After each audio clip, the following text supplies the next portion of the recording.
Kenapa Petronas berhentikan sampai 5,000 pekerja? Dia kan syarikat gergasi. Walaupun Petronas syarikat gergasi, tetapi mereka telah mengalami keuntungan yang berkurangan berbanding dengan tahun-tahun sebelum ini. Dan antara sebab adalah harga minyak antarabangsa telah merudum. Dan apabila harga minyak antarabangsa merudum, apa yang akan berlaku adalah syarikat gas dan minyak akan mengalami kerugian.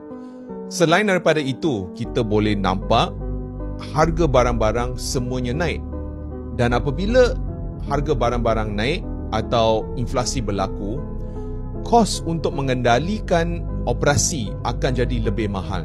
So, ibarat sebeginilah, keuntungan merudum. Pada masa sama, kos operasi meningkat. Apa yang Petronas terpaksa buat untuk mengurangkan kos adalah dengan melepaskan pekerja-pekerjanya lah. Dan jika kamu nak belajar sedikit bagaimana untuk menguruskan wang, saya telah tulis buku yang berada di beg kuning kat bawah.